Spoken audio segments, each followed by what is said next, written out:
Bonjour ou bonsoir à toutes et à tous où que vous vous trouvez. Aujourd'hui pour ce nouveau webinaire, nous accueillons Olivier Masselot, connecté depuis la France et plus précisément de la Bretagne. Olivier va nous présenter un sujet très actuel, l'intelligence neurosensorielle, comment accompagner le leader vers la dynamique du cœur. Bonsoir Olivier. Bonsoir Yotis et bonsoir à tous les synergiens. Je suis ravi d'être avec vous, honoré d'être là. Donc, pas mal d'émotions aussi en même temps. Merci, merci à tous en tout cas. Merci à toi. Olivier, tu es coach PCC spécialisé en leadership, formateur et superviseur de coach, cofondateur de l'approche neurosensorielle avec Sami Kallel. Tu es également auteur de plusieurs livres. Alors, Les promesses de l'intelligence neurosensorielle, coécrit avec Sami Kallel. Le leadership du cœur, coécrit également avec Sami Kallel. Neuroquantis, l'entreprise neuroquantique. Et il y en a bien d'autres. Et avant de te lancer dans le coaching, tu as débuté ta carrière en tant que musicien de studio professionnel à Paris, producteur, arrangeur et chef d'orchestre au service de grands noms de la chanson française, Le Forestier, Souchon, Sheila, Bruel, Goldman. Alors, après avoir développé un complexe touristique et golf, tu voyages vers la Belgique. C'est là que tu es hospitalisé pour une leucémie. Et pendant la période durant laquelle tu es hospitalisé, tu écris ton premier livre, Maintenant ou trop tard, quand l'Occident s'éveillera. C'est en 2007 que tu te formes au coaching chez BAO Coaching Ways. En 2008, tu deviens formateur coach et tu mets en place les fondements de BAO ASBL pour apporter le coaching dans l'enseignement et le travail social. Parallèlement, tu te formes à l'approche neurocognitive et comportementale du docteur Jacques Fradin et c'est là que tu rencontres Sami Kallel avec lequel tu développes ce qui deviendra l'approche neurosensorielle avec la publication de processus, de tests et de protocoles au sein de Neurosensorial Institute, institut de recherche et de formation sur l'intelligence neurosensorielle créé depuis 2019. Alors, Olivier, je suis personnellement sensible de voir l'équipe que tu formes avec Sami Kallel, aussi bien au niveau de l'écriture que de l'entreprise. Qu'est-ce qui a déclenché cette rencontre et comment as-tu su qu'elle allait être déterminante pour toi? J'ai envie de dire que Sami est une personne très très curieuse de nature et en voyant un jour un titre d'un résidentiel sur 5 jours que j'organisais qui s'appelait l'Observateur, il s'est dit tiens, qu'est-ce que ça cache là-dessous? Et il est venu. Et pendant le webinaire, il n'arrêtait pas de me dire tiens, tu aurais pu faire ça, tiens, puis comme ça, etc. Et puis j'appréciais sa créativité, sa dynamique, toujours joviale, toujours plein d'entrain. Et à la fin du résidentiel, je dis écoute, Sami, j'apprécie vraiment ta dynamique, ta créativité. Qu'est-ce que tu dirais qu'on co-développe ensemble les outils, voilà, les outils neuroquantisme, les outils que tu as pu vivre pendant ce séminaire. Et du coup, il a commencé à expérimenter en entreprise, donc dans des milieux qui ne sont pas forcément aussi développement personnel que ce que je faisais autour de ce webinaire, de ce séminaire plutôt. Et voilà, et il a pu tester les outils, puis petit à petit, tiens, si on faisait ça, etc. Puis c'était fluide, il me donnait des inputs, et puis je suis assez, je l'ai classé, enfin, je suis pas mal analyse, synthèse, etc. Donc voilà, et petit à petit, voilà, il y a pas mal de choses qui sont arrivées. C'est vraiment beaucoup d'échanges et j'apprécie énormément la mine d'informations que Sami possède, la bibliothèque qu'il est. Et voilà, on est dans cette dynamique d'apporter ce qu'on peut apporter autour de nous. Donc c'est une belle rencontre en tout cas, vraiment, vraiment décisive. Merci Olivier. Alors, maintenant qu'on te connaît un tout petit peu mieux, qu'est-ce que tu peux rajouter pour que l'on puisse en savoir davantage sur toi? Bah, j'ai envie de dire, je suis un être humain, comme tous les autres. Je travaille sur moi. J'ai des expériences qui m'ont fait faire des prises de conscience assez fortes, même très fortes. Et du coup, je me suis posé des questions. Je suis parti rechercher. Et à travers toutes les expériences que j'ai pu vivre, où j'ai pu alterner l'abondance comme le manque, et ben voilà, regarder comment ça se passe, observer un peu autour de soi, un peu dans des infos. Enfin, je suis un chercheur continu, j'ai envie de dire. Je suis jamais dans la routine, toujours. Voilà, tiens, qu'est-ce que je pourrais apporter de plus? Qu'est-ce que je pourrais apporter de plus? Donc voilà, juste un être humain passionné par ce qu'il fait, passionné par l'humain et qui a envie de partager ce qu'il découvre. Tu vas donc nous parler de l'intelligence neurosensorielle. Qu'est-ce qui t'a poussé à nous proposer ce sujet plutôt qu'un autre? Là, il faut que je revienne à ce point-là quand j'étais musicien. À 22 ans, j'avais déjà atteint tous mes objectifs. Je gagnais très bien ma vie. Et puis, du coup, je me disais, bon, maintenant que j'ai réussi ces objectifs, est-ce que je serais pas mieux à aider les petits Africains? Donc, il y avait vraiment cette question qui était là, sous-jacente. Et puis, un jour, j'ai un ami qui me propose une expérience, qui me dit, tiens, viens, on va faire une expérience dans un cadre vraiment entouré, à partir d'une molécule créée par un professeur aux États-Unis pour reconnecter sensoriellement les traumatisés du Vietnam et professeur Sacha Soulgin. Et puis je me retrouve à prendre une petite gélule un samedi matin. Il m'avait dit, garde tout ton week-end, tu rentreras en taxi. Et une heure après, j'ai eu comme deux fusées dans les fesses qui m'ont propulsé dans un état où j'ai eu plein de prises de conscience, de bon sang, mais c'est bien sûr. Et dans cet état-là, je sentais vraiment la connexion, la présence, la confiance et en même temps l'humilité, en même temps la curiosité. Enfin, il y avait plein de choses qui étaient là dans cet état où quelque part le temps s'était aussi arrêté. On pourrait dire que c'est une expérience d'éveil, en tout cas éveil à plein de choses qui tout d'un coup me sautaient à la figure. Et là, c'est après, quand j'ai vécu tout ce que j'ai vécu, quand je suis allé chercher les techniques, quand j'ai rencontré Fradin avec ses neurosciences, et puis tout ce qu'on a pu expérimenter avec Samy, que je me suis dit, voilà, comment amener les gens dans cette sensation de présence dont je vais parler dans ce webinaire. En fait, c'est quelque part devenu ma mission de pouvoir donner des pistes, des éléments pour que voilà qu'on puisse sentir vraiment cette présence, cette bienveillance en même temps, ce lien, ce contact. Et donc c'est pour ça que l'intelligence neurosensorielle, en fait, c'est ces deux mots ensemble qui ont tout d'un coup été comme un révélateur. Donc je ne pouvais pas ne pas en parler. Merci Olivier. Je t'invite à commencer ta présentation et moi je m'éclipse comme d'habitude, mais je reste connecté pour t'accompagner. Ok, merci. Donc oui, effectivement, Samy, je vais quand même montrer la tête qu'il a. Voilà, Samy, avec qui on a écrit ce livre, avec qui on collabore étroitement depuis 6 ans, qui nous écoute sûrement. Bonsoir Samy. Et j'ai envie de commencer peut-être par une question. C'est un peu quelle serait la différence entre un champion et un joueur de tennis, même un bon joueur de tennis? Quelle est la différence entre cette personne qu'on voit à gauche et puis cette personne qu'on voit à droite? Il y a une différence fondamentale, c'est que celui sur le fond orange, là, ce joueur, même bon joueur, quand il joue, il est plus dans un processus séquentiel de veiller à avoir la bonne position sur le court, la bonne position de la raquette, de savoir s'il se déplace assez vite, etc. Il est beaucoup dans l'analyse de plein de choses, des informations pour faire du mieux qu'il peut, j'ai envie de dire, dans cette envie de bien faire. Alors que l'autre, le champion, là, il est complètement dans l'instant présent. Il est totalement immergé dans l'action. Il est lucide sur tout ce qui se passe. Il va percevoir des informations, mais sans même avoir besoin de les analyser. C'est comme s'il avait un ordinateur, un radar qui va choper toutes les informations en temps réel. Et puis, ça se synthétise tout seul et il est dans l'action, il est dans cette présence. Et du coup, le coup part et le geste est fluide. Il y a tout un tas de choses qui se passent en simultané. Quelque part, c'est comme s'il avait un coup d'avance parce qu'il est connecté à cette intuition de ce qui va arriver, etc. Et du coup, ça en fait un champion. Et en fait, c'est un peu je dirais les deux opposés de ce qu'on peut vivre, où on est dans une réalité assez cloisonné où on va chercher les informations, et puis on est au contraire dans une réalité où on est dans une présence qui va nous permettre d'être parfaitement opérationnel, actif, efficace et en même temps humble. J'aime bien cette idée d'humble, authentique, présent, juste une personne qui découvre, qui s'amuse, qui expérimente.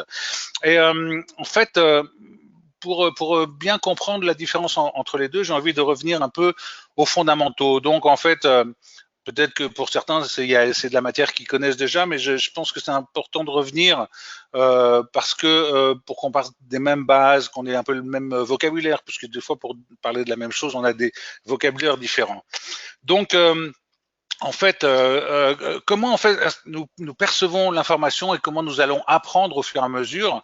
Eh bien, nous allons apprendre avec notre mental. Le mental, c'est un cerveau. Et j'aime bien, je vais prendre pas mal l'analogie avec le disque dur, avec l'ordinateur pendant cette conférence, parce que ça me parle pas mal. Mais on pourrait imaginer que le mental, c'est un système donc dans le cerveau qui va capter les informations, qui va tout graver sur un disque dur, le disque dur de la mémoire, on pourrait dire. Tout ce qu'on perçoit s'inscrit sur ce disque. C'est un parfait centre d'apprentissage parce que il va mettre des mots, il va comprendre des choses, et voilà, au fur et à mesure, il va faire l'expérience, et à travers cette expérience, il va s'apercevoir qu'il y a des choses qui réussissent, il est récompensé, il peut recommencer, d'autres qui fonctionnent moins bien, donc là, il est plutôt puni, et bon, on les met de côté, on ne les fera plus, et donc, au fur et à mesure, il apprend à nommer le monde et à se repérer dans le monde et à stocker toute cette information sur ce disque dur de la mémoire, on pourrait dire. Alors, le mental, il a aussi une autre fonction, c'est la survie.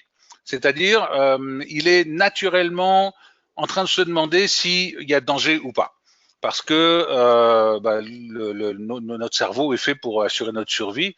Quand on rentre un peu plus dans le détail de ce que présente Jacques Fradin, on s'aperçoit qu'il y a des centres de gouvernance, etc.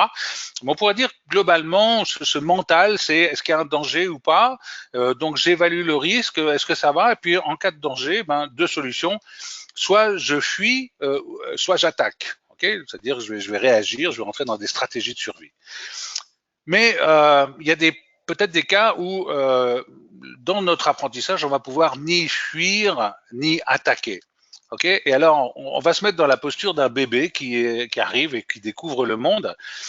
Et en fait, ce bébé, dans la structure d'apprentissage, dans ce cadre d'apprentissage, quelque part, on a des lois. C'est des lois symboliques qui sont universelles, qu'on retrouve dans tous les textes, dans toutes les religions, dans toutes les cultures, etc.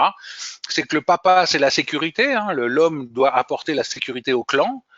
La maman, c'est l'amour. La femme apporte l'amour et tout ce qu'elle peut apporter donc au clan. Et puis, il n'y a pas de relation sexuelle entre l'enfant et ses parents. Ça aussi, ça se retrouve partout, c'est marqué partout, c'est des règles, c'est très symbolique, mais en même temps, ce cadre-là est fait pour permettre à bébé qui n'est pas capable d'assurer lui-même sa survie, eh bien, d'une part, d'être en sécurité et d'autre part, d'être nourri. D'accord? Donc voilà, ça c'est le cadre.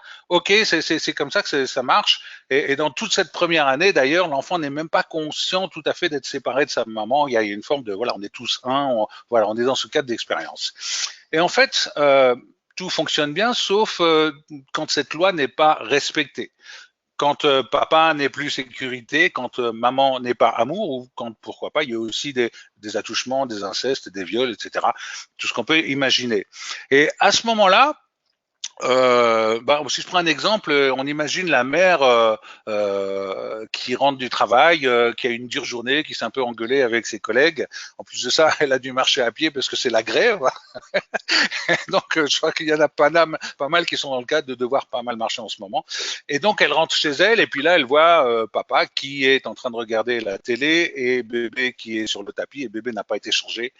Et là, elle craque, elle prend bébé, elle le met sur la table à langer, et puis elle ouvre le linge et là, il y en a partout. Et du coup, elle hurle, elle engueule bébé, elle engueule papa, elle engueule tout le monde. Et là, bébé, tout d'un coup, il est choqué parce que ce cadre maman égale amour n'est plus là. Donc, par rapport à ça, il y a quelque chose qui va plus. La réalité n'est plus comme elle devrait être. Donc, on a une première solution, c'est un peu fuir cette réalité, et donc on peut devenir psychotique dans des chocs dans cette première enfance. Il peut y avoir des éléments qui font qu'on va plus être dans la réalité.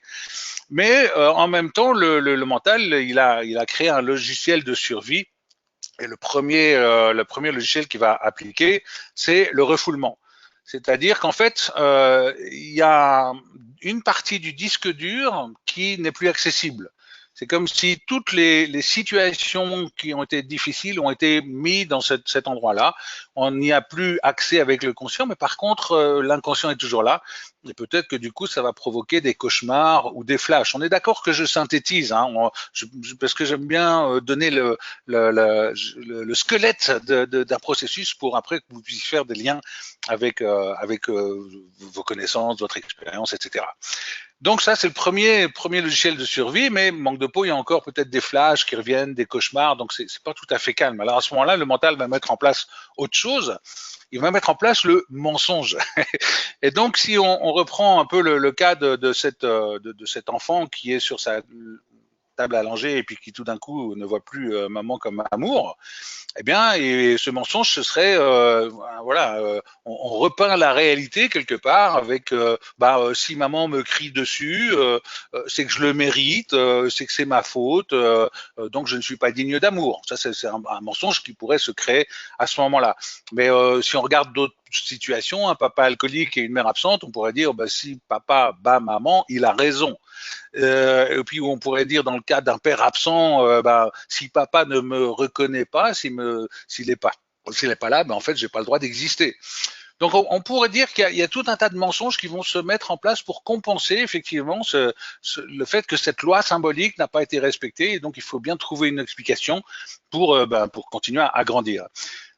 Mais il va quand même subsister un paradoxe. Le paradoxe, c'est quoi? C'est que cet enfant qui est sur cette table allongée, il a quand même la conscience d'être pur, d'être innocent, quoi. J'ai rien fait. Il y a quelque part quelque chose en lui qui lui dit je suis innocent, j'ai rien fait. Et puis en même temps, si ça se passe comme ça, c'est que je suis pas digne d'amour, donc j'ai dû quand même faire quelque chose de pas bien. Et alors, à ce niveau-là, à ce moment-là, pour ne plus, pour régler ce paradoxe, eh bien, bébé, qu'est-ce qu'il fait? Eh bien, il va, comme on apprend beaucoup par mimétisme, eh bien, il va se dire, eh bien, si maman fait comme ça, c'est qu'elle a raison. Et donc, du coup, c'est là qu'on est un peu dans le transgénérationnel, c'est-à-dire on apprend par mimétisme, et puis on a vécu des chocs qui se reproduisent de parents à enfants, de grands-parents à parents enfants, etc. Donc voilà. On pourrait dire, en tout cas, pour résumer un peu tout ce qui se passe à ce moment-là, c'est que le mental, c'est un peu comme un composite de pensées qui sont venues s'agglomérer à d'autres pensées, et au fur et à mesure, on s'est bâti ces croyances, ces mensonges, ces importances, ces fixations, comme on aime bien dire avec Samy, ces intransigeances ou ces valeurs, ces besoins qui sont là. Et en fait, tout cet ensemble de pensées finit par former une personnalité. D'accord? Voilà. Donc, c'est comme ça qu'il faut faire, je fais comme ça, c'est ma personnalité. Et du coup, quand on devient adulte, eh bien, on vit avec ça. On a activé quelque part un programme avec plein de belles choses, mais dedans, il y a des virus, il y a des mensonges, il y a des choses qui sont pas tout à fait claires, etc. Mais c'est pas grave, c'est en tout cas ce qui va nous permettre de vivre la réalité et de justifier surtout notre perception de la réalité. Parce qu'en fait, oui, effectivement, le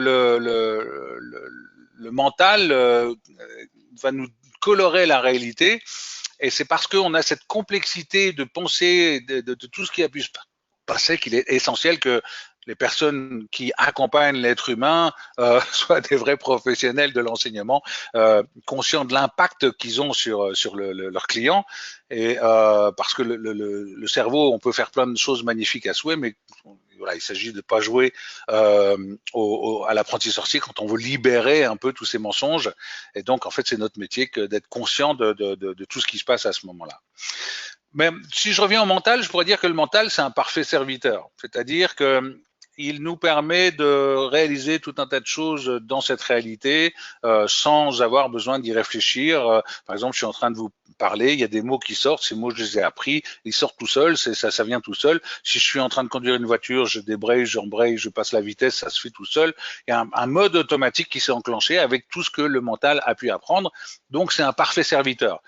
Mais ce serviteur, en même temps, il est toujours à l'affût du danger. Et donc, quand il a la sensation qu'il se retrouve face à un danger, face à quelque chose qui pourrait le toucher, voilà, peut-être un danger survie ou en tout cas un danger qui pourrait remettre en question aussi ces mensonges qu'on a mis, eh bien à ce moment-là, il peut se retourner et devenir de passer du parfait serviteur au perfide serviteur, c'est-à-dire rentrer dans une forme de résistance, parce que face à la peur, face aux inquiétudes, face à tout ce qui est perçu comme un danger, je dirais qu'il a été conditionné à être orienté surveiller le danger, donc il rentre en résistance et il va du coup vouloir réagir à tout ça. Or, ce mental, il est orienté survie, ok, il applique tout ce qu'il a appris à perfection, c'est le parfait mode automatique qui nous sert. Seulement, face à l'inconnu ou devant l'imprévu, il est absolument incapable de réagir d'une manière appropriée. Donc, c'est ce mode résistance quelque part qui va arriver, parce que au contraire, si, notre cerveau est bien fait, et à ce moment-là, il faudrait qu'on puisse passer dans un mode automatique, qu'on puisse prendre un peu de recul, qu'on puisse voir les choses différemment, mais c'est pas ce qui se passe et du coup on rentre dans cette résistance. Et avec Samy, on a un petit acronyme qui nous amuse bien. D'ailleurs c'est rigolo parce que c'est un participant d'une formation à laquelle qu'animait Samy qui a dit tiens mais en fait vos lettres là ça fait Barjo. Bah oui, comportement Barjo, ça va bien. Et les comportements Barjo, c'est quoi? C'est en fait on pourrait dire des critères diagnostiques de notre résistance par rapport à ce qui arrive. Alors, je vais vous les citer, et puis après, je vous poserai une petite question là-dessus. Le premier, c'est le B, c'est bannir. C'est-à-dire qu'on est dans le déni de ce qui est. On est dans l'ignorance volontaire. C'est-à-dire, oui, je sais que là, il y a quelque chose qu'il faudrait que j'aille voir. Voilà, parce qu'en même temps, bon, il y a quelque chose qui se passe, ça va pas. Mais en même temps, j'ai pas envie de faire de vagues, ou j'ai pas envie de me mettre en danger, ou j'ai pas envie peut-être d'aller toucher des éléments. Enfin, je me sens en insécurité d'y aller, donc je préfère faire comme si ça n'existe pas. Je fais le déni de ce qui est. Quand on parle de Trump avec le réchauffement climatique, c'est un peu pareil. Ça n'existe pas. Donc on est dans le déni de ce qui est. Premier comportement Barjo. Quand on est ensuite confronté, qu'on peut pas fuir, ben à ce moment-là, on peut attaquer. Donc on va plutôt être dans l'agression. Agression, le doigt pointé vers l'autre, accusé, jugé, etc. Et donc ça aussi, c'est un comportement Barjo, parce que c'est absolument pas constructif. On reste juste dans quelque chose qui va alimenter le stress, la colère, etc. Tout ça, c'est très contagieux, donc on reste quelque chose de Barjo. Après, on peut râler. Alors oui, râler, c'est aussi à cause des autres, toujours le doigt pointé. On se sent un peu victime de choses extérieures. On a la sensation de ne pas pouvoir faire ce qu'on veut, etc. Donc râler. En même temps, dans les ateliers qu'on anime, on voit que des fois, râler un bon coup, bah, ça défoule, ça permet de libérer l'énergie. Et puis à ce moment, après, on se met au boulot, on y va. Donc, mais en tout cas, râler trop longtemps, devenir vraiment la victime systématique, c'est pas forcément non plus un comportement approprié pour régler une situation. Quatrième comportement, se justifier, c'est-à-dire vraiment là, c'est plutôt le sentiment de culpabilité. Oui, mais tu comprends, oui, mais, avec Samy, on dit c'est les chèvres qui sont là tout d'un coup, c'est oui, mais. Donc, quelque part, c'est ne pas assumer aussi ce qui s'est passé, en tout cas rentrer dans un mécanisme défensif. Et puis le dernier, c'est l'orgueil. L'orgueil, cette posture du sachant, je sais tellement que ça va, voilà, j'ai pas besoin d'aller chercher l'information, je sais. Et à ce moment-là, ben, qu'est-ce qui se passe dans cet orgueil? On peut se couper de l'information. Et comme on aime bien dire, c'est ce qui s'est passé avec Kodak pour le numérique, alors que c'est eux qui l'avaient inventé, ils sont quand même restés sur l'argentique. Nokia avec les smartphones, Xerox avec les ordinateurs portables. Enfin, il y a pas mal d'orgueil de compagnies qui ont été orgueilleuses et qui sont passées à côté, qui ont perdu leur leadership, leur savoir-faire, enfin pas leur savoir-faire en tout cas, mais leur leadership. Et donc ces comportements-là sont des comportements qui nous permettent de comprendre qu'on est vraiment dans une posture défensive. Alors maintenant, par rapport à ça, Yotis, si tu veux bien lancer le premier sondage. En effet, voilà le premier sondage. D'après vous, quel est le comportement le plus destructeur en termes de bien-être personnel? Vous avez quelques secondes donc pour y participer. Allez-y. La première proposition, c'est bannir, le déni de ce qui est. La deuxième, c'est accuser, agresser, juger. La troisième, râler, le sentiment d'être victime. Ensuite, c'est se justifier, le sentiment d'être coupable. Et la dernière, l'orgueil, le sentiment de tout savoir. Et une réponse qui prend vraiment le dessus. Vous êtes à 70% et dans 5 secondes, je ferme le sondage. Voilà. Et voici les résultats. Donc, avec 32% bannir le déni de ce qui est, 19% accuser, agresser, juger et aussi râler le sentiment d'être victime, 17% le sujet, le sentiment d'être coupable et 13% l'orgueil, le sentiment de tout savoir. Finalement, Olivier, tu avais bien mis tout ça dans l'ordre. Oui, c'est là aussi que je vois que je suis avec des professionnels parce que le bannir, en fait, on s'en rend pas tellement compte. C'est peut-être celui dont on se rend le moins compte. Le déni de ce qui est. Il y a l'inconscient qui met de côté, il y a la procrastination aussi, je verrai ça plus tard, etc. Donc, on se rend pas forcément compte que c'est un comportement qui peut rentrer en confrontation, mais pourtant, effectivement, c'est un comportement excessivement répandu et qui va amener plus de frustration qu'autre chose. Donc, bravo pour votre perspicacité, j'ai envie de dire. Donc, ce qui est intéressant, c'est de voir, si vous avez fait le petit exercice que j'ai proposé en début de webinaire, c'est cette qualité d'énergie. Et là, c'est assez chouette parce que c'est vraiment un petit langage en 5 mots, mais qui veut tout dire. Et d'ailleurs, on s'aperçoit que quand on le propose à des managers qui commencent à l'utiliser même entre eux ou même avec leurs équipes, eh bien, c'est un nouveau langage qui arrive. Tiens, t'es comment toi? Ouais, je suis plutôt beauf. Ok. Et toi? Ouais, moi je suis miam. Donc c'est rigolo, c'est des petits mots comme ça. Mais pour en parler, c'est waouh, c'est l'énergie de l'enfant, l'enthousiasme, je suis heureux, c'est génial, je vis pleinement, je suis plein d'énergie. Le miam, c'est je déguste l'instant, je goûte à tout ce qui est bon comme ça de vivre, je me régale.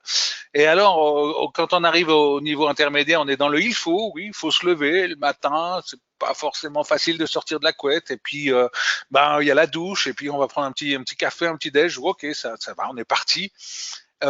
En dessous du il faut, il y a le bof, c'est-à-dire vraiment là, je pousse le soupir du stress d'inhibition pour les connaisseurs. C'est-à-dire, j'ai pas envie d'y aller, je veux plutôt être dans la procrastination. Et puis le dernier, c'est le beurre, c'est-à-dire là, c'est le rejet. Non, vraiment, j'en veux pas. Et ce qui est intéressant, c'est avec ces 5 mots, de pouvoir évaluer notre qualité d'énergie. Tiens, comment je me sens? Voilà, par exemple, en face de vous, je suis totalement waouh. Mon but, quelque part, c'est que vous soyez waouh aussi, mais ça, je ne le contrôle pas. Mais en fait, l'idée, c'est que quand on peut s'évaluer, quand on sait évaluer cette qualité d'énergie, il y a des moments où on peut se dire, tiens, ok, je suis plutôt beau, je suis plutôt il faut, ok. Et la question, c'est, tiens, comment je pourrais faire maintenant pour rehausser cette qualité d'énergie, comment je pourrais peut-être voir les choses différemment, comment je pourrais mettre un mot différent, par exemple passer d'un obstacle à un challenge, voir un challenge à travers l'obstacle, etc. Changer ma perception de la situation ou ma perception de ce que je dois faire pour justement retrouver une belle qualité d'énergie pour être dans le miam et le wow. Pourquoi? Parce que pour sortir du mental, c'est une première piste par rapport à la question, la première chose à faire, c'est de se mettre dans quelque chose de positif, d'avoir une vision positive de ce qu'on va faire. Et c'est intéressant de vraiment reconsidérer les choses différemment avec du recul et trouver l'élément qui va nous permettre d'aller dans ce wow et ce miam. Alors comment? Vous allez avoir d'autres éléments, mais a priori, cette qualité d'énergie va nous permettre de savoir est-ce que je suis en résistance, est-ce que je suis fermé, est-ce que je suis contracté dans le bof, etc. Ou au contraire, est-ce que je suis ouvert, est-ce que je suis miam, wow, et prêt à aller explorer. Parce que pour sortir du mental, il faut de l'énergie. Il faut une énergie. Ça se fait pas en 2 secondes. Il faut sortir de la pensée qui tourne en rond, là, en stress, la pensée compulsive qui va dans tous les sens pour, au contraire, prendre ce petit recul nécessaire. Ok, être conscient aussi de cette qualité d'énergie, réfléchir et tout ça, ça consomme de l'énergie. Donc, ce processus de sortir de notre automatique pour aller dans une posture adaptative nécessite de l'énergie, d'où l'intérêt de s'auto-évaluer, j'ai envie de dire, en permanence. Et alors, je vous parlerai à la fin du webinaire aussi d'un processus qu'on a développé avec Samy, le processus VOIR. Et là, le VOIR, c'est 4 étapes chronologiques aussi pour permettre justement d'aller dans cette posture, cette prise de recul, etc. J'en parlerai un peu plus en détail tout à l'heure, et sortir du coup de ces comportements barjots et retrouver le bon niveau d'énergie. J'ai envie maintenant de parler de la manière dont on va percevoir l'information. Autrefois, on avait des appareils photo argentiques qui allaient vraiment engrammer l'information captée dans la pellicule. Et on pouvait agrandir tant qu'on voulait. Voilà, c'est à partir du moment où les lentilles, etc. Je suis pas photographe, mais à partir du moment où l'image était belle, on pouvait l'agrandir. On avait vraiment une image de qualité. Aujourd'hui, on a des images qui sont numérisées. Et là, je vous ai mis un des tout premiers Apple qui est sorti. Et effectivement, c'est des ordinateurs binaires, c'est-à-dire qu'il y a 2 informations, le 1 ou le 0. Chaque bit contient 2 informations, 1 ou 0. Et donc, on va quelque part utiliser cette technologie pour avoir de l'information, pour faire des images. Sauf que, quelque part, cette technologie binaire, 1 et 0, quand on va vouloir agrandir l'image, au lieu d'avoir une belle image avec de la profondeur, avec des détails, des nuances, etc., eh bien, on va avoir quelque chose de très pixelisé. Au contraire, pourquoi? Parce que, en fait, l'image a été numérisée, elle a été découpée en petits carrés, et même s'ils sont très petits, quand on agrandit, on a perdu une dimension. Et on pourrait comparer un peu le fait que nous sommes à la fois limités, non, aveugles à cette limité par nos technologies, j'ai envie de dire plutôt, parce qu'elles ne nous permettent pas d'appréhender cette complexité, mais si on pouvait parler de la vision du mental, ce mode automatique, eh bien, ce serait pareil, on serait sans doute quelque part aveugle à une vision plus globale, plus holistique d'une situation, parce que voilà, on serait limité aussi à ce moment-là par nos pensées, nos exigences, nos croyances, nos importances, nos besoins qui vont devenir des stresseurs, etc. Donc, on pourrait dire que avec l'intelligence cognitive, simplement, ce mental, enfin, si je parle juste du mental, avant de parler d'intelligence, on va percevoir une réalité qu'à travers tous ces filtres, on a une information qui est biaisée, qui est désinformée quelque part. On n'a pas la totalité de l'information. Donc, quelque part, pour passer de cet ordinateur binaire, de cette vision étriquée, si je prends par exemple, pareil, la comparaison avec l'informatique, eh bien aujourd'hui, on entend parler d'ordinateur quantique, et là, on arrive dans un autre domaine où l'infinité des possibles arrive. Pourquoi? Parce que un bit, c'est plus juste 1 ou 0, c'est pas une information binaire, mais un bit en lui-même, c'est une infinité de possibilités.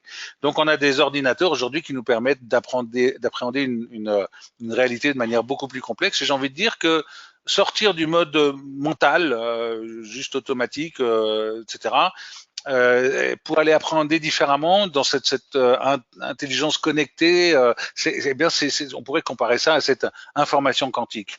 D'ailleurs, en fait, c'est quoi le quantique? J'ai bien apprécié dans le séminaire de Robert Dills qu'il ait parlé d'imagination quantique, c'est-à-dire une imagination illimitée. D'ailleurs, il rajoutait qu'il allait par contre être fortement influencé par notre état d'être à l'intérieur, plutôt crash ou plutôt coach, comme il disait. Eh bien, en fait, le quantique, c'est ça. Il y a une notion d'illimité. Pourquoi? Parce que le quanta, c'est la plus petite unité de matière possible. On voit que cette plus petite unité, elle oscille entre la matière et l'information. Quand on parle de photons qui viennent sur la pellicule argentique, on peut aussi voir des rayons lumineux qui ne sont juste des vibrations, des informations. Et donc, en quantique, on est face à un champ d'information unifié dans lequel tous les possibles sont présents. Et c'est un peu pareil pour nous. C'est sortir d'une vision binaire, si je compare à l'ordinateur, vers une vision quantique, c'est-à-dire une vision beaucoup plus holistique. Et à ce moment-là, on arrive un peu à cette comparaison aussi que dans notre dimension, on est ce poisson dans ce bocal, mais le bocal est dans l'océan. Et donc forcément, ce poisson est limité à ce qu'il va percevoir dans ce bocal. Sa vision de la réalité est totalement limitée. Pourtant, L'eau qui est dans ce bocal, et c'est celle de l'océan, il aurait juste à sortir du bocal pour tout d'un coup se retrouver dans ce champ infini des possibles. Eh bien, c'est un peu la même chose, cette proposition de se connecter à travers ces intelligences multiples à une vision beaucoup plus large, beaucoup plus holistique de la situation. C'est un peu cette métaphore, sortir du bocal pour justement percevoir qu'on est dans quelque chose de beaucoup plus grand que ce qu'on peut simplement percevoir avec ce qu'on a appris avec le mental. Et c'est là que j'en arrive à la notion, cette notion de présence active. Quand on voit ce champion de tennis, encore une fois, lui, il est totalement immergé dans l'expérience. Il est connecté, il est en mouvement, il est présent, il est prêt à réagir, il est dans cette présence. Et j'ai envie de dire que si je fais un lien avec notre but de coach, eh bien, c'est de permettre à nos clients de sortir du bocal et de retrouver cette possibilité d'appréhender l'information à travers ce champ de tous les possibles. Une information un peu globale et instantanée parce que présence active à ce qui est. Et donc nous, déjà en tant que coach, d'être le plus possible dans cette présence pour être dans l'accueil, l'écoute et vraiment percevoir toutes les informations qui vont nous venir du coaché, mais aussi permettre au coaché à lui-même de pouvoir se placer consciemment dans cet état, dans cette dimension, pour faire face à tous les imprévus de la vie. Et donc, en fait, oui, ce champion est dans la présence active. Et c'est là que j'ai envie de vous demander, Yotis, si tu veux bien, le deuxième sondage, justement, à propos de cette présence active. Donc, deuxième sondage, vous avez sans doute aussi ressenti des moments de pleine réussite. Qu'est-ce qui qualifie le mieux la notion de présence active? Première réponse, l'absence de stress. Deuxième possibilité, le sentiment de complétude. Ensuite, l'absence de pensée, une qualité d'énergie à toute épreuve. Et enfin, le sentiment d'être relié. Il y a vraiment une réponse qui prend vraiment le dessus. On atteint les 75% et on va arrêter le sondage ici. Voici les résultats. Avec 48% le sentiment d'être relié, ensuite 23% le sentiment de complétude, 20% une qualité d'énergie à toute épreuve, 7% l'absence de pensée et 2% l'absence de stress. Ok, chouette. Le sentiment d'être relié, oui. Ok, je partage tout à fait cette sensation, le sentiment d'être lié à quelque chose de grand. Et d'ailleurs, quand on voit ce champion de tennis, effectivement, c'est comme s'il avait développé lui-même un ordinateur quantique qui lui permet de se positionner à chaque instant par rapport à ce qui se passe. Sa façon de jouer, elle inclut des milliards de données sensorielles qui sont il est en contact avec tout ce champ d'informations autour de lui. Il a la vitesse du vent, l'humidité, tout ça. Il est même pas dans cette analyse-là. Il est en contact avec toutes les informations. Il a développé comme des milliers de capteurs dans la technologie humaine, si on pouvait dire, hein, si on comparait encore avec cet ordinateur. Et puis c'est vrai que à ce moment-là, la décision elle est instantanée, c'est-à-dire que ça passe même plus par la réflexion. Et j'ai envie de dire que il y a un mot qui est assez révélateur de cet état-là, c'est l'évidence. C'est-à-dire qu'un choix, ça devient une évidence.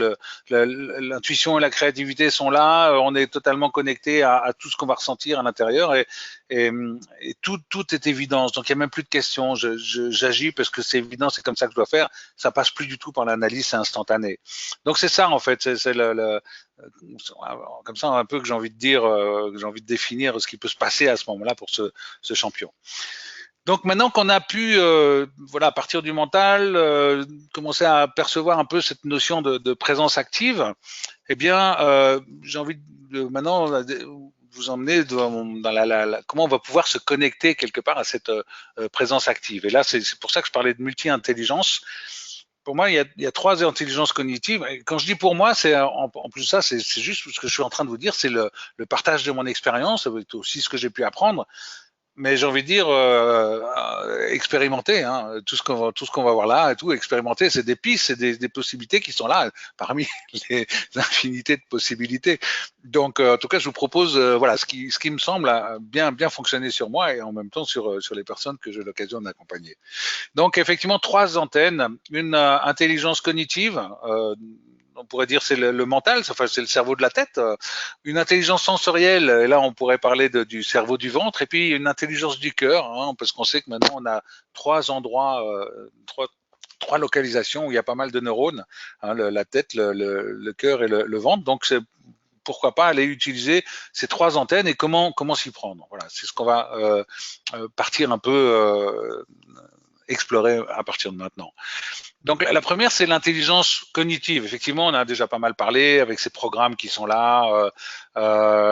Donc effectivement, quand on est dans le mental, juste dans le mental, on pourrait dire que cette antenne n'est pas ouverte. Ok, donc comment ouvrir? Bon, déjà, ce qu'il faut savoir, c'est que le système neuronal, il est en pleine capacité pour se relier, je dirais, à toutes les informations lorsqu'il est alimenté par une émotion positive.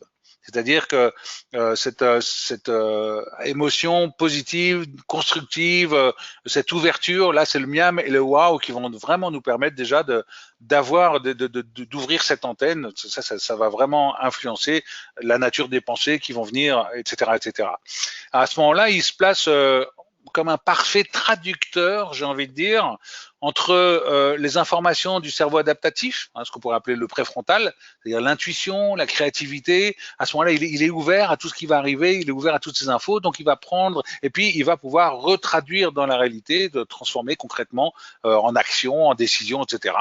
Les informations qu'il aura reçues parce qu'il est dans cet état de positivité et il est vraiment prêt à tout écouter et à tout expérimenter, j'ai envie de dire. Il est parti de cette posture défensive, de guetter, d'être orienté danger. Non, il est sorti de ça. Au contraire, cette émotion va permettre d'être totalement dans cette dynamique constructive. C'est une condition sine qua non, avec aussi d'autres conditions pour pouvoir, j'ai envie de dire, mieux diriger ou mieux jouer avec le mental, c'est déjà être curieux des pensées qui surgissent. Parce que les pensées ont un pouvoir. Les pensées, il y a tout un tas de pensées automatiques. Le mental va bien avec l'automatique. Donc, toutes ces pensées qui peuvent surgir, qui sont juste le résultat de toute la programmation qu'on a eue au cours de notre vie. Et puis, être curieux aussi et conscient de l'incidence de ces pensées sur notre sphère émotionnelle.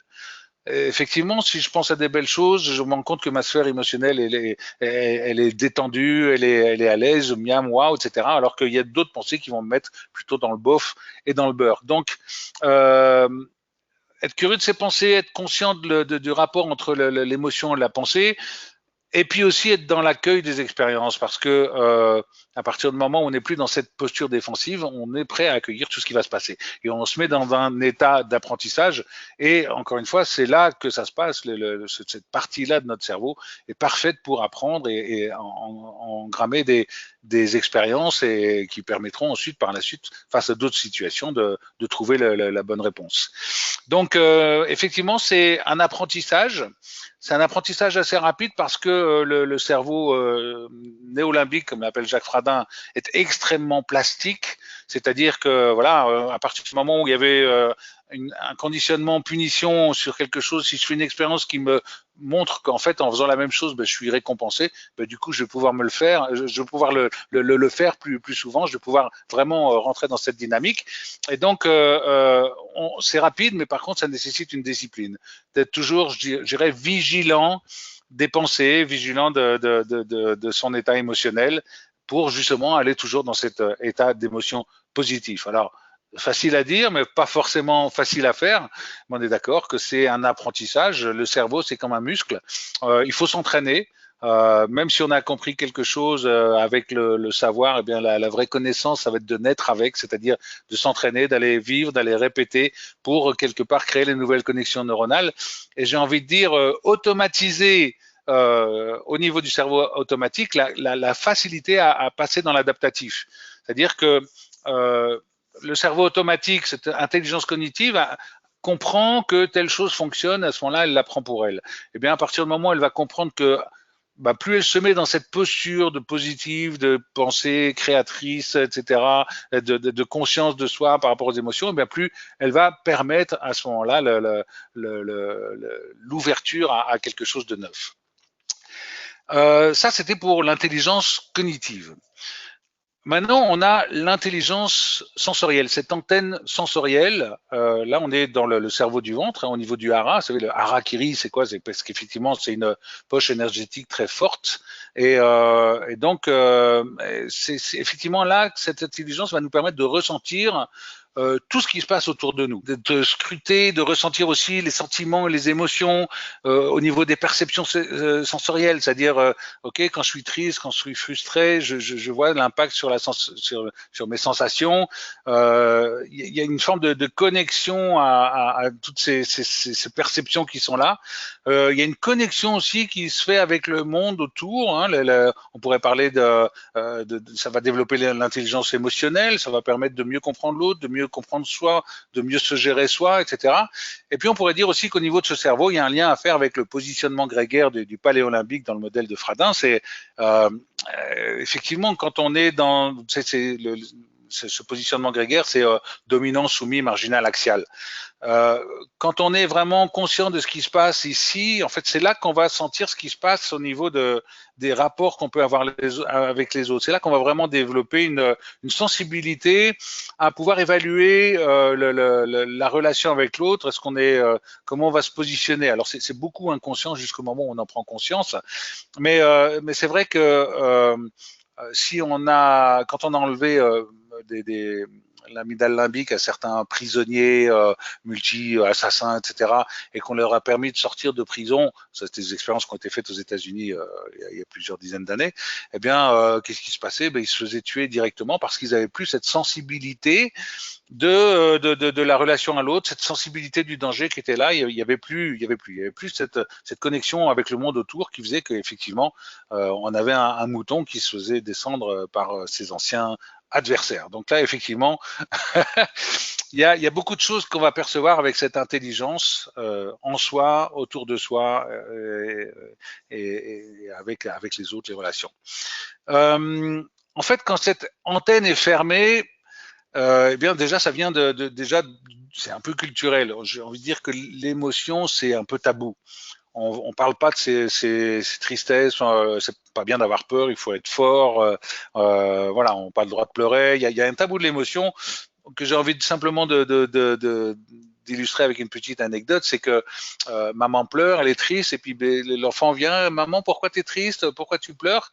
Et maman qui se reprend, qui dit non, non, je suis pas triste, tout va bien. Donc, elle a l'impression de protéger son enfant, mais en même temps, l'enfant, il va se dire, tiens, mais je croyais que c'était ça la tristesse, mais du coup, ça doit pas être tout à fait ça, donc je comprends plus tellement c'est quoi la tristesse.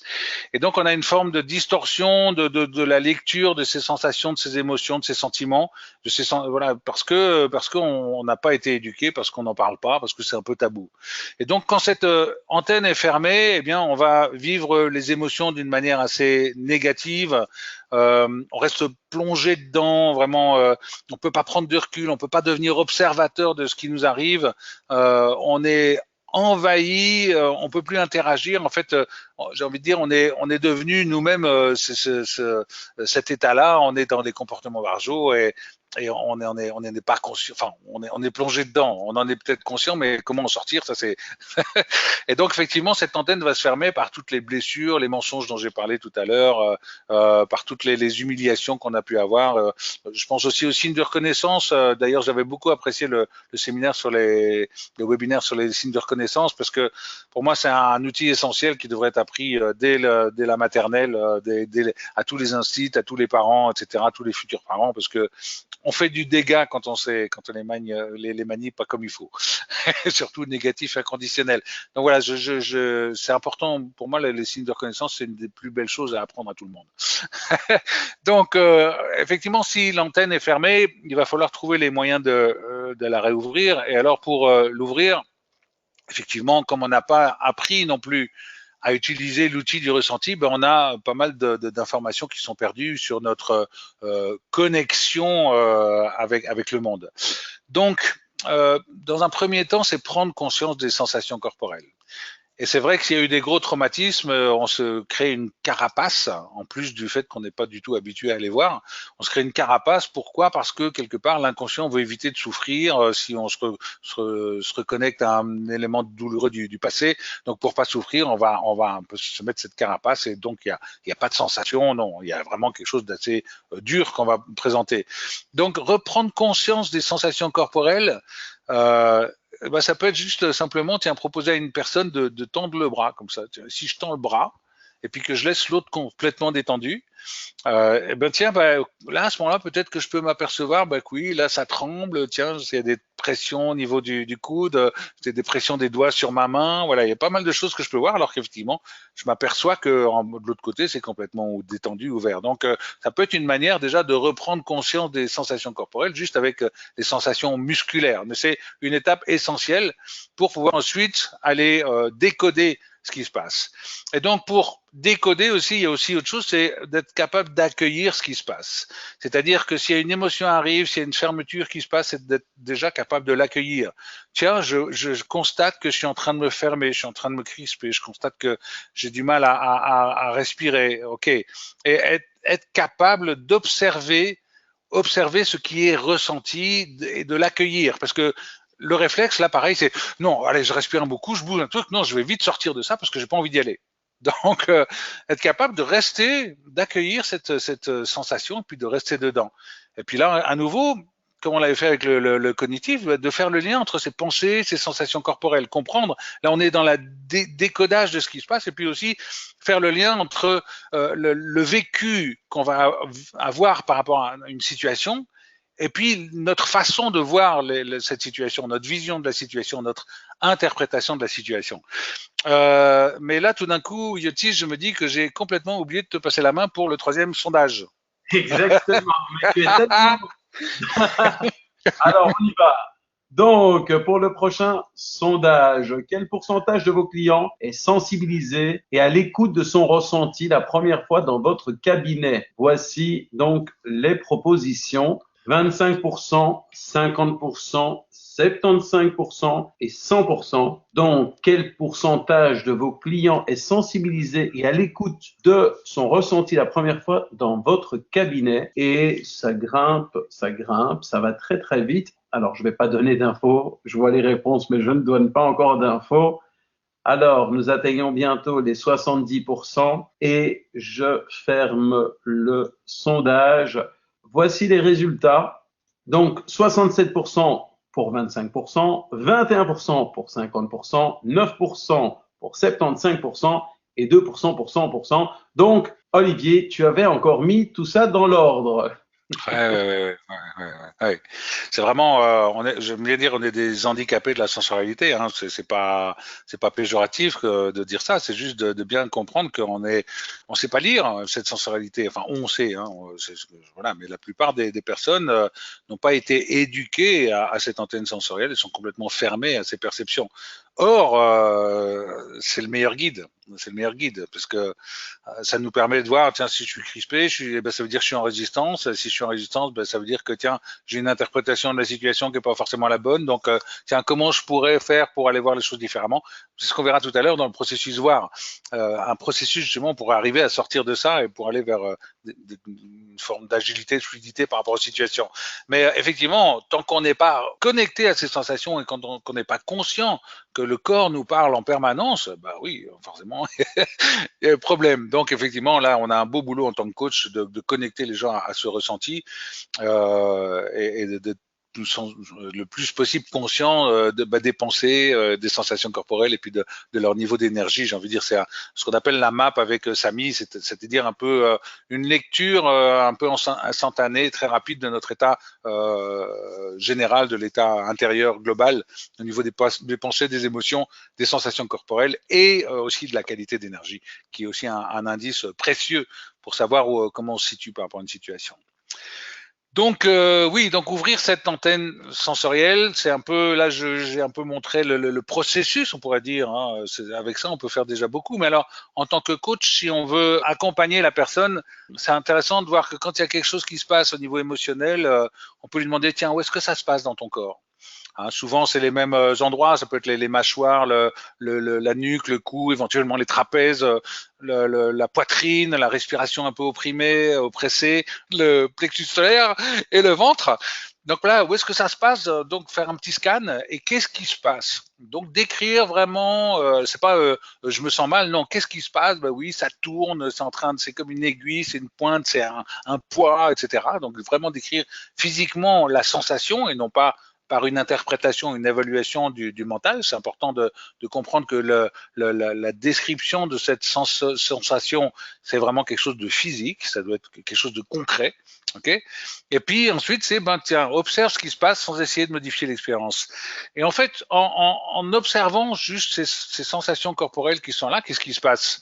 Eh bien, la pensée qui était partie dans une interprétation plutôt négative de la situation qui allait déclencher le stress, hein, parce que dans le processus de Fradin, le stress, c'est un signal d'alarme qui permet, qui nous dit, il serait peut-être temps de passer du mode automatique au mode adaptatif. Eh bien, à ce moment-là, cette pensée-là qui n'était pas adaptée va revenir dans le présent à observer les sensations corporelles, elle se remet totalement dans le présent. Et quand la pensée est dans le présent, à ce moment-là, il n'y a plus de stress. Le stress n'a plus lieu d'être parce que la pensée est dans le présent, elle est adaptée à ce qui se passe ici et maintenant. Donc, par cette observation, on va pouvoir sortir de ce stress, revenir à soi, se réaligner, se recentrer, parce que justement la pensée sera mise dans le présent. Mais par contre, c'est pas facile. Et c'est là que, en tant que coach, on doit accompagner la personne parce que déjà, c'est pas facile d'accueillir une émotion négative, une sensation corporelle contractée. C'est déplaisant, une peur, c'est pas agréable. On n'a pas envie de rester dans cet état, on n'a pas envie d'en sortir. Et pourtant, quelque part, le seul moyen de transformer, de transmuter cette énergie négative, crispée, qui nous empêche de vivre l'expérience, eh bien, c'est d'aller la vivre. C'est d'aller. Pourquoi? Parce qu'en fait, il y a un peu les neurones miroirs dans le cerveau. Vous savez que quand vous visualisez quelque chose, eh bien, vous vivez une expérience. Mais là, proposer à une personne d'aller visualiser la peur, elle n'a pas envie d'y aller. Et pourtant, dans le cerveau, c'est un peu les mêmes zones qui s'affichent quand elle a peur en vrai ou quand elle visualise sa peur. Et à ce moment-là, quelque part, ça permet de relativiser l'expérience parce que oui, effectivement, cette peur, une fois qu'on l'a vécue, même en visualisation, c'était pas si grave que ça. Hein, on peut relativiser. Et à ce moment-là, on rentre dans ce processus adaptatif. Mais encore une fois, il faut y aller. Il faut le courage, il faut l'engagement d'aller explorer, accueillir, de rester dans cet état sans vouloir en sortir. Il faut ce courage-là. Une autre technique aussi au niveau du questionnement, j'aime bien, c'est la technique du sphinx, c'est-à-dire répéter sans arrêt la question. Et alors l'idée, c'est que si on veut vraiment avoir un impact plus profond, je veux dire qu'une simple réponse cognitive, l'idée, c'est voilà cette question, qu'est-ce qui t'empêche de bien vivre cette situation dans ce moment-là, de bien vivre ce moment-là? Eh bien, le mental, il aura envie de donner une réponse tout de suite. C'est que j'ai peur, c'est que voilà, peu importe. Voilà. Donc, l'idée, c'est au contraire d'accueillir la question et de pas essayer d'y répondre, parce que la première réponse serait une réponse mentale de l'automatique. Et au contraire, de rester à ce moment-là connecté aux sensations corporelles. Tiens, voilà, ok, qu'est-ce qui m'empêche de bien vivre cette situation? Ok, qu'est-ce qui m'empêche de bien vivre cette situation? Juste se poser la réponse et puis rester en silence, à l'écoute de ce qui va se passer au niveau de la sensation corporelle. Et c'est peut-être pas tout de suite, d'accord? C'est pour ça aussi qu'il faut un peu de temps. Voilà, la sensorialité, ça prend du temps. C'est pas de l'automatique réactif, etc. Parce qu'il faut aller vite. Non, on est dans cet accueil de ce qui est. Et puis petit à petit, il y a peut-être quelque chose qui va émerger, une image ou une sensation. Tiens, voilà. Et là, la réponse, elle va être beaucoup plus vraie, elle va être beaucoup plus authentique. Pourquoi? Parce que c'est plus une réponse automatique, mais c'est vraiment une réponse liée à notre être, à la sensation qu'on est en train de vivre et qui va s'exprimer de manière beaucoup plus juste et plus profonde. Donc, vous pouvez poser cette question en boucle à chaque fois en invitant la personne à rester connectée à ses sensations corporelles. Et vous allez voir aussi que là, on ouvre cette antenne sensorielle. Ça fonctionne très bien. Tiens, voilà, du coup, on en profite pour lancer le sondage sur l'intelligence du cœur. Tout à fait. Donc, dernier sondage de la soirée. Comment percevez-vous la dimension du cœur, la qualité du cœur? Donc, voici le sondage est lancé. Alors, première possibilité, histoire de sentiments parfois houleux avec forme de dépendance. Quelque chose d'un peu bisounours et peu approprié à notre monde actuel, terrain un peu miné, peut-être risqué de s'aventurer et opportunité de vivre différemment sa relation avec les autres. Alors, c'est incroyable. Je peux vous dire qu'il y a une réponse qui écrase vraiment toutes les autres. Donc, Olivier, je me demande d'ailleurs si tu peux peut-être savoir quelle est la réponse qui va prendre vraiment le dessus à plus de 90%.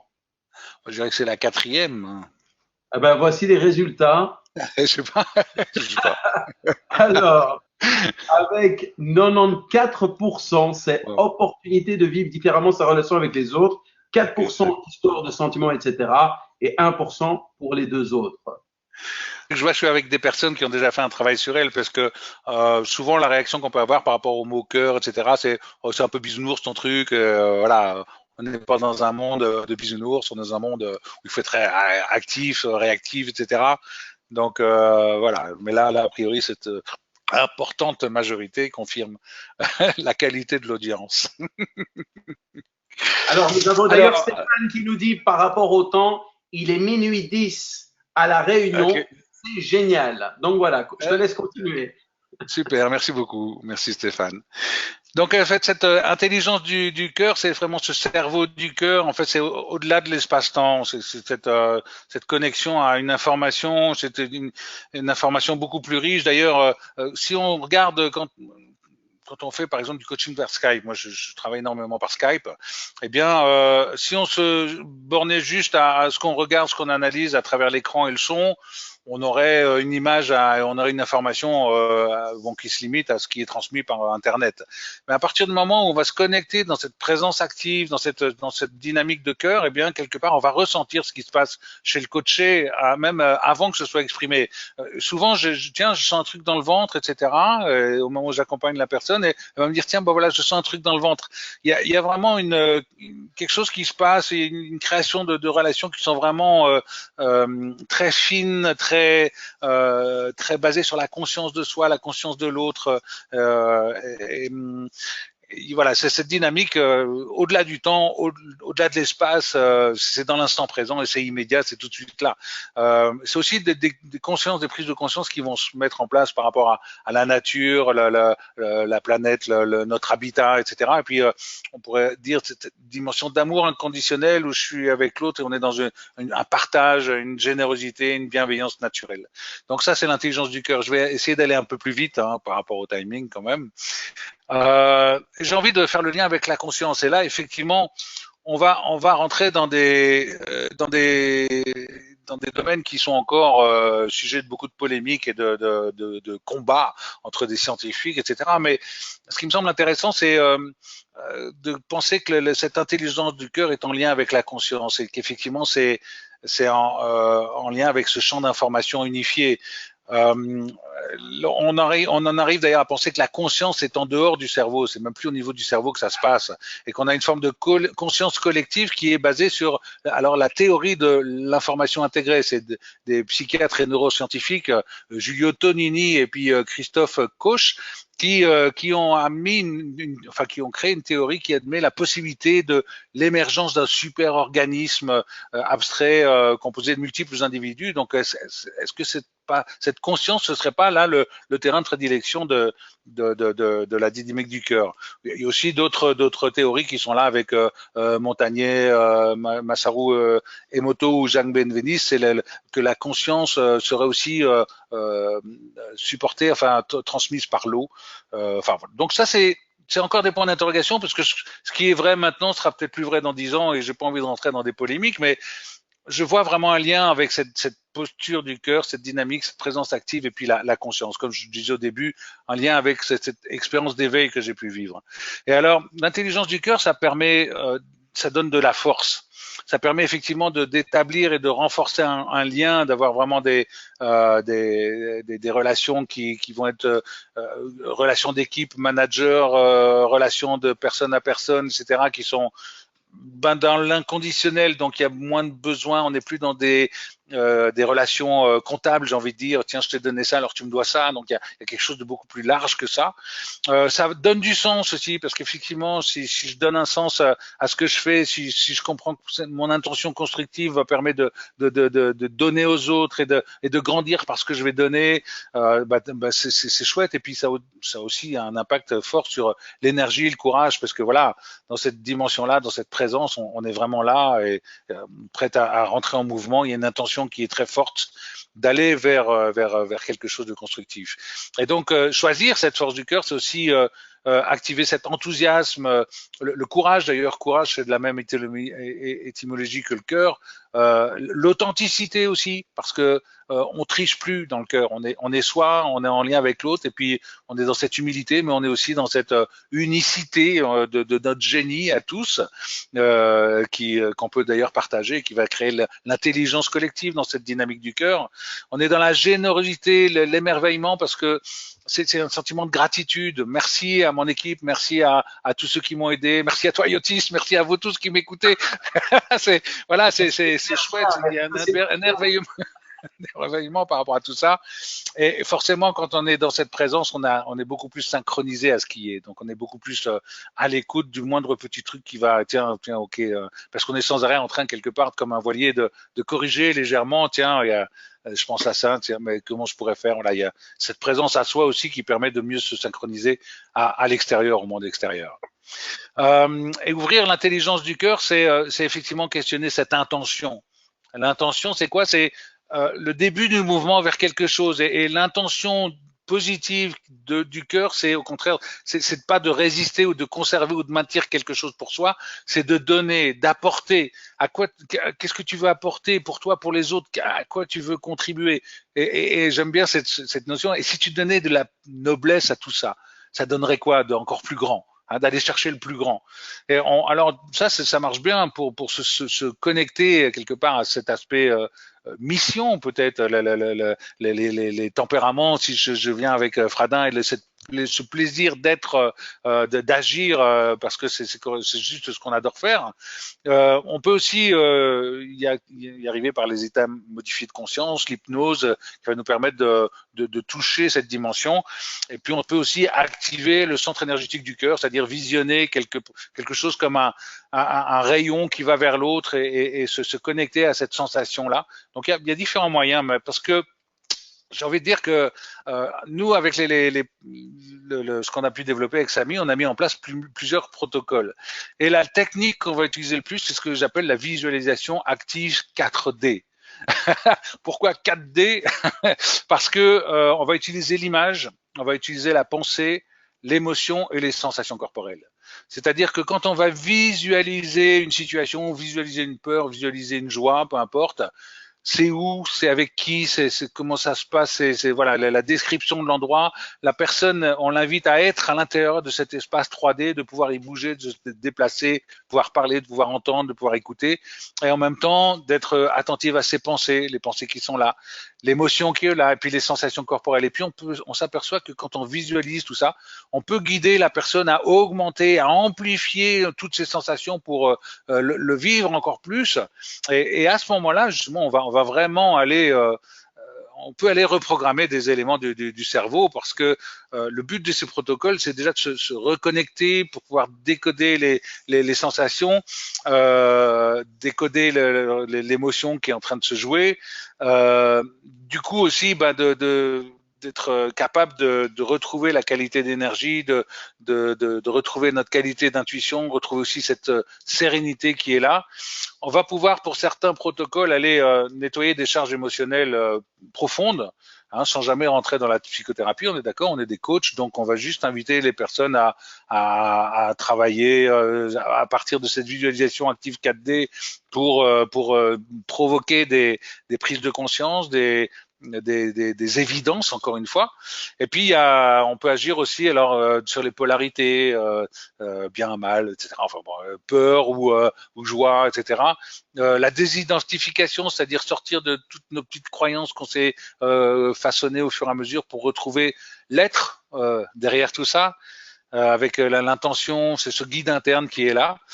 Et j'ai envie de dire que ce qui m'éclate quand j'accompagne une personne avec certains de ces protocoles, parmi il y en a qui sont très forts, c'est de sentir que la personne va vivre justement quelque chose qui est proche de ce moment d'éveil que j'ai pu vivre. Ce que je disais en introduction, c'est amener la personne à ressentir quelque chose de même nature que cette prise de conscience, ressentir qu'il y a quelque chose de plus grand qu'elle, ressentir qu'elle est connectée à quelque chose de plus grand, il y a une conscience derrière. Moi, quand j'ai fait mon expérience dont je vous parlais, je me suis dit, mais en fait, je me rendais pas compte, mais il y a quelque chose qui est là, qui est plus grand que moi, mais qui était toujours là, mais que je voyais pas.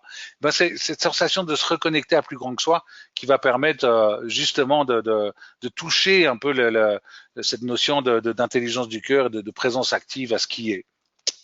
Et alors, je vous avais parlé aussi du processus VOIR. Ce processus, c'est 4 axes qui vont permettre d'abord, dans un premier temps, de se responsabiliser. Pourquoi? Parce que par rapport à une situation, on pourrait avoir l'impression qu'on est victime d'éléments extérieurs et dans un cadre rigide, un terrain sur lequel on n'a aucun contrôle. Eh bien, on va s'apercevoir qu'on peut agrandir notre cercle d'influence. On a beaucoup de causes qu'on aurait pu peut-être anticiper. En tout cas, il y a des choses qu'on peut faire qui vont nous permettre d'agir dans notre réalité, d'être responsable, d'être partie prenante et de reprendre le pouvoir d'action. Hein, donc avec 4 compétences, on a 4 compétences par axe. D'abord être capable de prendre du recul, sortir la tête du guidon, être conscient de ses perceptions, de l'interprétation qu'on a, donc cette map, pensée, émotion, sensations corporelles, qualité d'énergie, et puis après se sentir partie prenante, comprendre que peut-être qu'on a laissé faire des choses, qu'on a été un peu dans le déni de ce qui était, peut-être qu'on n'a pas pensé à mieux expliquer, peut-être qu'il y a des choses qu'on aurait pu faire, et donc on reprend cette partie prenante à la situation. Ensuite, on peut à ce moment-là reprendre le pouvoir d'action. Et une fois qu'on a fait une fois qu'on s'est mis dans cette posture-là, à ce moment-là, on va commencer à aller chercher de l'information. On a besoin d'information. On est dans cette posture de non-sachant. Donc, on va observer, mais sans les préjugés, les présuppositions du mental qui a déjà tout un tas de raisons d'expliquer la situation. On va être totalement présent aussi à ce qui se passe, à nos sensations corporelles, voilà, à bien lire comment on va réagir au fur et à mesure. On va activer la curiosité parce que la curiosité n'est pas un défaut, au contraire, c'est une dimension préfrontalisante essentielle pour aller chercher du détail, chercher de l'information et aussi accueillir ce qui est parce que effectivement, si on n'accueille pas ce qui est, on recommence à mettre des filtres. Non, ça, je veux pas le voir, ça, je veux pas aller y toucher, etc. Et du coup, on reste dans la posture de résistance. Donc, accueillir aussi ce qui est, l'accueil de ce qui est, l'acceptation, pour moi, c'est une des qualités fondamentales qui permettent d'éviter de rester longtemps dans les phases du deuil et de passer directement à la reconstruction. Non, ça ne veut pas dire qu'il faut bannir le deuil. Le deuil est nécessaire aussi, on doit se libérer d'une énergie, mais allez, passer rapidement à l'acceptation, c'était avant, maintenant c'est plus comme ça, et on va reconstruire. Après, l'intention, c'est là qu'on est beaucoup dans cette dynamique du cœur, parce que on est dans une intention d'apporter, de construire, d'être en contact avec l'autre, et du coup, on va aller aussi accéder à nos propres ressources, on va aller voir nos qualités, nos compétences, tout ce qu'on va être capable de mettre en place et s'engager. Et l'engagement est essentiel. Comme je disais tout à l'heure, si vous un entraînement, si on s'entraîne pas, si on n'est pas présent, si on n'est pas motivé à conserver le cap sans jouer à la girouette sans arrêt, etc., ça ne pourra pas fonctionner. Donc cet axe de la motivation est essentiel pour pouvoir avancer à travers la situation. Il faut savoir d'ailleurs que dans l'axe de l'exploration, on aura eu déjà pas mal de pistes qui seront arrivées, parce que là, on est vraiment dans le coaching. À partir du moment où on est curieux, on se pose des questions. À partir du moment où on se pose des questions, ben, vous le savez tous, les solutions émergent d'elles-mêmes. Donc, on a des solutions. Maintenant, comment on va les appliquer? Dans quelle direction on va aller? Comment on va pouvoir se mettre en lien pour créer cette cohésion d'équipe, cette cohésion avec les autres, cette intelligence collective, cette résilience commune qui va pouvoir se mettre en place parce qu'on sera tous ensemble motivés dans la même direction. Ça, c'est vraiment cet axe de l'intention. Et j'ai envie de dire que le dernier axe, le R, c'est relâche d'ailleurs. Ils ont chacun, c'est va vers toi pour lever, parce qu'on va aller se regarder soi. O, c'est observe et investigue, pose des questions. I, c'est interroge son intention. Est-ce que je suis dans la résistance ou est-ce que je suis dans la construction? Et le R, c'est relâche, parce que quelque part, c'est un peu la conséquence des 3 premiers.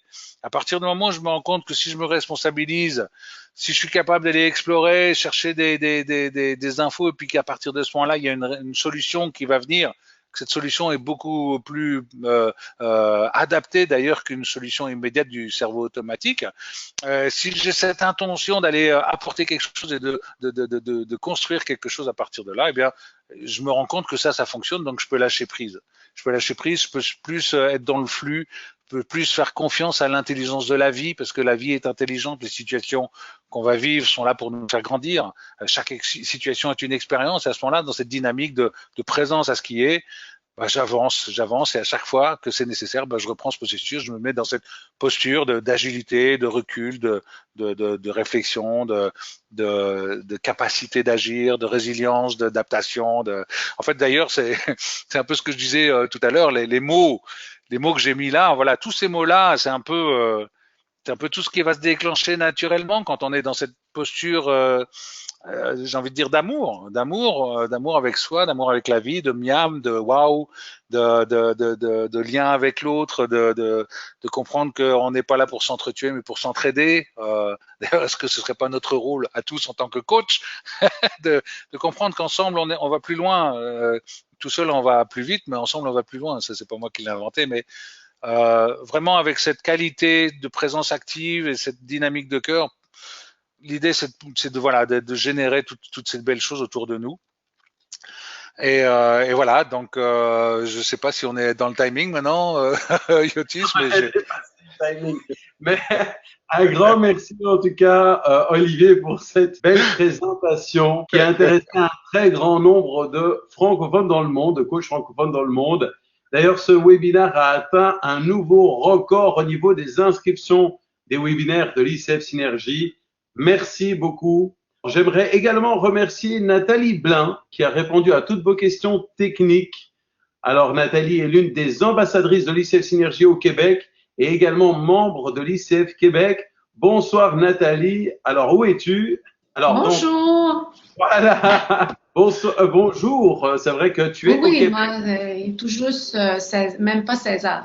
Ben, comment ça s'est passé ce webinaire? Ah, mon Dieu, beaucoup de commentaires. Les gens ont apprécié la générosité et l'enthousiasme d'Olivier. Et il y a beaucoup de liens qui se sont faits, soit avec la PNL, soit avec les champs morphiques. Beaucoup de liens, donc beaucoup de questions. Alors, j'ai l'impression que les gens vont poursuivre la discussion avec toi, Olivier, sur LinkedIn, parce que vraiment, ça a suscité beaucoup de réflexions. Oui, en effet, il y a eu énormément de réactions. D'ailleurs, à un moment, il y a des gens qui envoyaient comme message, laissez-le continuer, c'est génial, il faut qu'il continue. 1 heure, c'est pas assez. Certains ont proposé 2 heures, mais bon, on doit malheureusement tirer. Donc, énormément de monde, en effet, on fait le lien avec aussi l'énéagramme, avec le centre mental, etc., etc. Alors, nous vous remercions d'avoir assisté à ce webinaire. Je vous rappelle que vous retrouverez les slides de ce webinaire sur nos réseaux sociaux et plus précisément dans nos groupes Facebook et LinkedIn. C'est là que vous retrouvez également les liens pour nos prochains webinaires. Nous espérons que vous avez aimé ce webinaire et que l'intelligence neurosensorielle vous aidera à développer au mieux votre pratique de coach. Voilà, ce webinaire est terminé. Vous avez aimé ce webinaire, alors faites-le nous savoir en mettant un pouce bleu juste ici en dessous de cette vidéo. Si vous avez plus qu'aimé, je vous invite à mettre un cœur, un grand cœur. Et si vous avez quelque chose à nous dire, mettez un commentaire. Alors, vos amis n'ont pas pu assister à ce webinaire, partagez cette vidéo avec eux pour leur permettre de découvrir aussi l'intelligence neurosensorielle. Vous voulez être informé de la mise en ligne de nos prochaines vidéos, abonnez-vous à notre chaîne YouTube et cliquez sur la petite clochette. Alors, au nom de toute l'équipe de l'ICF Synergie, je vous dis merci. Je vous souhaite à toutes et à tous une bonne journée ou une excellente soirée où que vous vous trouvez. Et Olivier, je te laisse le mot de la fin. Merci Yotis. Par rapport à ce qu'on disait, les liens qu'on peut faire avec l'énéagramme et avec la PNL, avec beaucoup de techniques, j'ai envie de dire qu'on parle tous de la même chose. Ça fait des milliers d'années qu'on en parle, mais qu'on est dans une société où il y a un monde aujourd'hui où il y a tellement d'informations qui arrivent, tellement au niveau scientifique, au niveau personnel, il c'est un champ expérientiel qui apporte tellement de choses que on va tous en parler à notre manière. Donc, j'ai envie de dire, ma mission en tout cas, c'est d'imaginer, de créer, de proposer, de diffuser pour amener les personnes à toucher cette version supérieure d'elles-mêmes. Et je suis persuadé qu'en tant que coach, on est tous dans le même bain, donc continuons tous ensemble. Et puis, j'ai envie de dire aussi ce que j'avais déjà dit. Ne me croyez pas, expérimentez et insistez, entraînez-vous. En tout cas, invitez vos coachés à faire comme ça parce que ça vaut vraiment la peine. En tout cas, merci à tous. Merci beaucoup. Merci Olivier, merci Nathalie. Au revoir à tous. Merci. Merci, au revoir. Au revoir. Au revoir.